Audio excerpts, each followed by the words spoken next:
अब जो इस तरह लेके आया था वो भी उसको भी लोग नहीं बख्श रहे, उसको भी बुरा भला कह रहे हैं। इस वजह से कह रहे हैं कि नेक्स्ट प्राइम मिनिस्टर मुल्क का क्या हाल कर दिया। नेक्स्ट प्राइम मिनिस्टर पाकिस्तान इंशाल्लाह इमरान खान। लिख के दे मुझे, लिख के दे मुझे जी। आज कासिम खान सूरी साहब दिखाएं जी, क्लोज कैमरा करके दिखाएं। नेक्स्ट प्राइम मिनिस्टर पाकिस्तान कौन है जी? वजीर आजम पाकिस्तान। ये मैं सेव कर रहा हूं, इसको मैं ऑक्शन करूंगा जब वो पीएम बन जाए।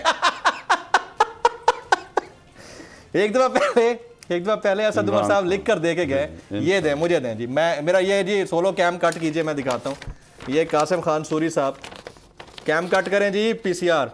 ये लिख के दे के गए कि आइंदा इस मुल्क के वज़ीर आज़म जब भी इंतखाबात होंगे तो वो कहते हैं इंशाल्लाह next prime minister Pakistan Imran Khan साहब।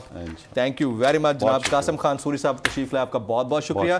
ख्वातीन हज़रात, आज की नेशनल डिबेट में एक चीज़ क्लियर हुई, दो बातों पर बड़ा ज़बरदस्त उन्होंने दबाव डाला और वो कह रहे हैं कि ये कॉन्स्टिट्यूशनल क्राइसिस है, जानबूझकर किया जा रहा है, बाय डिज़ाइन है, होना नहीं चाहिए था और इनको फ़ौरन इंतखाबात की तरफ जाना चाहिए। दूसरा, ये वाला पन्ना ये असद उमर साहब भी दे के गए थे, आज कासिम खान सूरी साहब भी दे गए। मैं संभाल के रखा हूँ, किसी दिन मेरे काम आएंगे सारे ऑटोग्राफ्स।